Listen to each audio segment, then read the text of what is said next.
Fala pessoal, aqui é o Vitor do Quadrinhos do Virto e hoje a gente vai falar sobre ele, o quadrinho aí que arrebentou, foi muito vendido, tá sendo muito vendido, foi muito comentado, foi muito criticado, foi muito xingado, causou discórdia, brigas, intrigas. Spawn! Ele mesmo. Spawn Origins, volume 2, porque sinceramente eu não vejo ninguém que tá se importando com o outro Spawn que tá saindo, que são as histórias atuais. Eu só vejo a galera falando do Spawn Origins.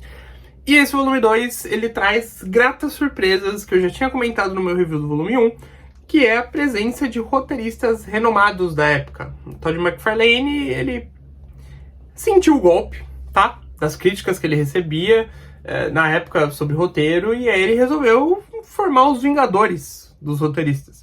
E aí você vai ter Alan Moore, Neil Gaiman, Frank Miller e Dave Sim fazendo participações nesta belíssima edição que vai da edição 8 até a edição 13. Bora lá falar, sem muitas apresentações. Spawn não precisa disso, porque ele é bom. Spawn é bom. Eu tive alguns problemas que eu comentei na primeira edição, mas eu gostei e continua sendo bom. Mas tem um detalhe aqui, que a presença de grandes roteiristas nessa edição diminui o trabalho do Todd McFarlane. E a gente vai falar sobre isso. Bom, cada grande roteirista foi convidado para escrever uma única história apenas. E a primeira delas vai ser do grande mago, do grande mestre Alan Moore. Escreveu uma história, curiosamente, aprofundando um pouco mais da mitologia do inferno do mundo do Spawn. Vai ser algo presente, né? Essa guerra do seu inferno que já está prevista que vai acontecer. E aí a gente vai ver um pouco sobre uma figura da primeira edição, que é o Billy Kincaid. Se você lembra, é um cara que, bom, gostava de cometer violência contra crianças e o Spawn acabou se livrando dele. E aí a gente vai ver a chegada dele no inferno e ele vai encontrar com um grupo de pessoas que eles são atacados e cada pessoa é levado para um círculo. Por quê? O inferno aqui, nessa história, o Alan Moore ele constrói o inferno do universo do Spawn como círculos. E aí cada círculo vai indicando o nível ali. E aí, conforme você sobe uma torre ali, você vai ter os círculos maiores, os círculos mais perigosos, talvez. E aí é o que a gente tem nessa história, principalmente, que é fundamental que você não esqueça, que no sétimo círculo, o sétimo círculo é um círculo secreto, ninguém sabe o que tem lá, e que dizem que é o pior de todos os círculos. Mas no final a gente vai ter o Billy Kincaid passando por um teste, para ver se ele é mau o suficiente para servir no exército de Malebolgia, no exército de Spawn. Por quê? Porque no final a gente vai ver que o Billy Kincaid ele vai receber uma roupa de Spawn contra a vontade dele, mas ele vai receber uma roupa ali e ele agora faz parte de um exército que foi mostrado. Isso vai voltar? O Billy Kincaid volta? Vai ser aprofundado? Não faço a menor ideia. Mas gostei. Gostei da história da Alan Moore, principalmente pela expansão desse universo, que vai ser constante nessa edição. Porque na nona edição, Neil Gaiman vem para aprofundar ainda mais essa mitologia. Porque se a gente tem demônios, se a gente tem monstros, nós temos o lado celestial. Temos anjos. E aqui nessa edição a gente vai conhecer um pouco mais sobre os caçadores de demônios, os caçadores de spawns, de crias do inferno. E a gente conhece a história da Angela. Inicialmente a gente vai ter um passado da Angela caçando ali numa época que dá pra considerar até medieval, um spawn medieval, enganando ele e tudo mais pra poder acabar com ele. E a gente vai ver uma coisa legal, que é o Manual dos Caçadores. O Neil Gaiman ele colocou aqui um manual sendo mostrado de como os caçadores caçam, como eles devem caçar, como deve ser a metodologia deles. Isso é muito interessante. Mais uma vez, ajuda para a expansão do universo, começa a tornar as coisas mais complexas e resolve problemas que o Todd McFarlane não pensava. E por quê? Tem essa história aqui, como eu disse, a Angela, ela se aprofunda, a gente vai ter um pouco mais sobre esses caçadores, sobre esses anjos. Ela vai confrontar o Spawn nos dias atuais. O Spawn bota ela pra correr, ela foge, mas o Spawn ele acaba sendo burro e toca na lança da Angela, que é uma lança que manda um ser para o purgatório. E aí a gente vai ver um pouco mais disso nas próximas edições. Mas pensando nessa edição aqui, na 8 e 9, que acho que principalmente são as edições que fazem isso, Alan Moore e Neil Gaiman fizeram um favor pro Todd McFarlane, pensando na expansão de mundo. Comentei em Spawn que o Todd McFarlane ele tem problemas de não ser um roteirista de ofício que são perceptíveis na forma que ele conduz a história. E eu comentei até no grupo do Dois Quadrinhos do WhatsApp, e teve alguém, eu não lembro quem foi agora para dar os créditos, que falou que dá até uma tristeza ler a história desses grandes roteiristas para depois voltar a ler o Todd McFarlane nessa mesma edição. Eu não falo que dá uma tristeza, mas a diferença é perceptível. É muito perceptível, mas muito. Porque você vê o cuidado que o Alan Moore e o Neil Gaiman pegam esse mundo para criar mitologias de anjos, dos círculos do inferno e tudo mais, que primeiro, o McFarlane não se preocupou em fazer isso antes. A apresentação do conceito do pacto que o Al Simmons fez, o Spawn, foi muito corrido. O McFarlane não se preocupou com isso, e eles se preocuparam em expandir um pouco disso. E isso já é muito bom, já traz muito valor para essas histórias. Mas aí no Spawn, edição número 10, uma edição que por anos não fazia parte dos encadernados de Spawn, não era publicado fora dos Estados Unidos. Por quê? Por uma briga que é explicada logo no prefácio da edição. A edição ela tem um prefácio do próprio Dave Sim, falando sobre esse imbróglio jurídico de não ter a republicação do Spawn 10, que foi basicamente uma birra dele com o Todd McFarlane. Sim, foi meio que uma birra com o Todd McFarlane. E que ele achou que o McFarlane ia querer resolver logo e não quis, e ele não se propôs a resolver. Aí, beleza, depois conversaram e resolveram. É absurdo, cara, é absurdo. E aí ele explica o que ele queria fazer com essa edição, que era uma crítica à indústria de quadrinhos da época, que principalmente formou a Image Comics com essa ideia de que criadores queriam ser os donos das suas criações nas editoras. Na editora Marvel, na editora DC, as maiores, tudo que era feito pertencia às editoras, e o criador ele saía com a mão abanando se ele criasse um personagem. E aí os 6 fundadores vieram e fundaram a Image Comics para fazer diferente, ter a sua liberdade e ter os seus direitos de histórias. Ponto. E a história 10 se trata sobre isso. Nessa história, o Spawn ele chegou no inferno e a gente vai ver ele entrando no 7º círculo. Erebor, se não me engano. O círculo proibido, o círculo aterrorizante, onde os piores seres estariam lá. E que seres estão lá?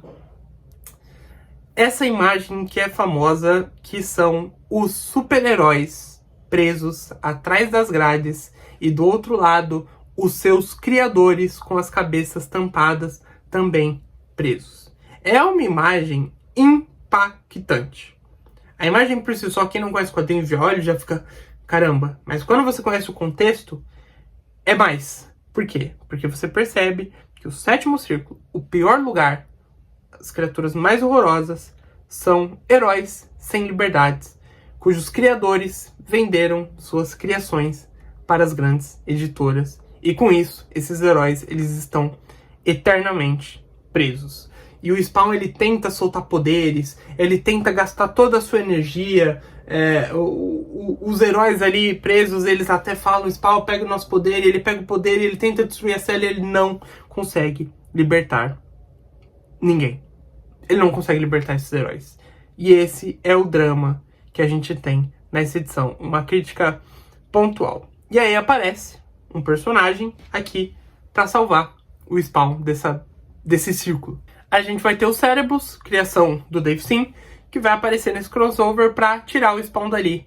E vai levar o Spawn de volta para a Terra, para um mundo paralelo, porque esse Spawn é um Spawn paralelo. O Dave Sim, ele fala sobre isso, que a gente tem até no começo da edição ele falando, eu sou o Spawn, eu não sou Spawn, esse contraste. No começo da edição mesmo a gente tem alguns spoilers do que viriam na história daqui para frente, do que a gente vai ter até nessa edição. Mas o Spawn ele sai ali do 7º círculo e é levado para a Terra, e ele vai para uma casa grande, uma mansão, e aí tem um bebê e tudo mais. E aí o Cérebros fala que esse é o seu mundo. Você não pertence àquele lugar lá. Você pertence aqui. E aí o Spawn pergunta, não, mas por que e tal? Ele, porque o seu criador não te vendeu. É simples assim. Já que o seu criador ainda é dono de você, tem os seus direitos autorais, você não tá afadado àquele destino lá. Você tem uma vida boa, você pode ser feliz. Porque quando o seu criador não tem controle, você não tem mais o direito de felicidade. Essa é a grande crítica que a gente tem nessa edição. Dave Sim, fantástico. Que edição... Eu gosto muito quando os autores conseguem criticar a indústria que eles estão inseridos. E essa edição ela fez isso muito bem. É uma crítica que os criadores eles têm que ter o poder das suas criações, senão elas estão amarradas, elas estão presas. Elas não podem ser felizes.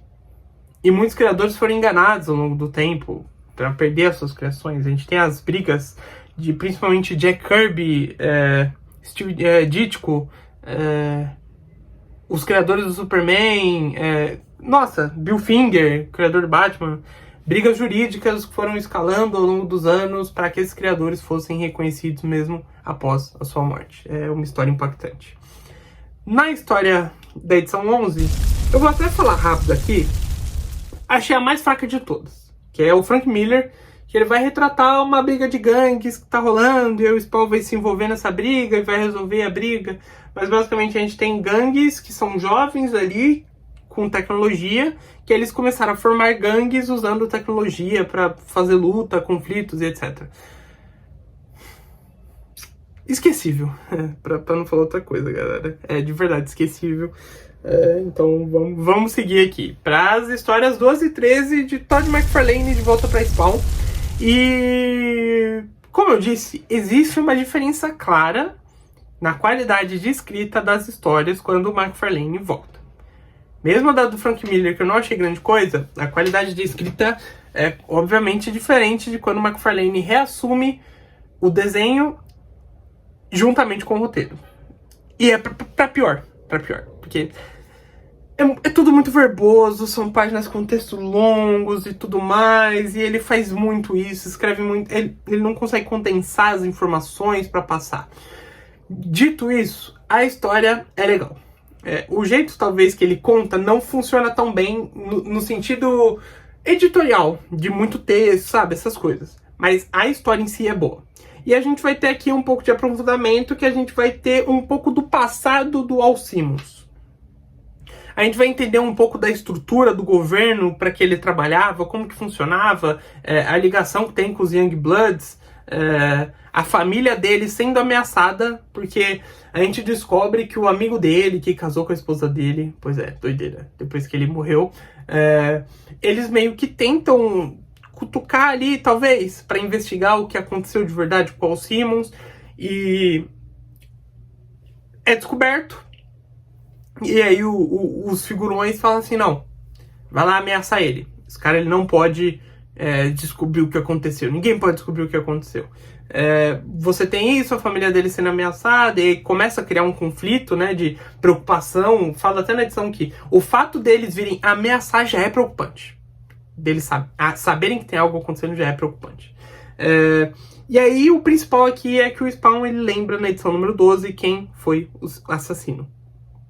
E óbvio, na edição número 13 ele vai atrás dessa pessoa, que é o Capela, que era um parceiro, um amigo do Al Simmons, nessa linha de trabalho aí de mercenário e tudo mais. E o Spawn ele resolve se vingar, o Al Simmons ele quer se vingar e tudo mais, e quer a luta, quer o combate. E a gente descobre que o Capela ele foi lá matar o Al Simmons porque falaram que o Al Simmons estava se virando contra o governo, que era um espião. Só que o Spawn não sabe disso. Começa a criar uma complexidade aqui nessa história.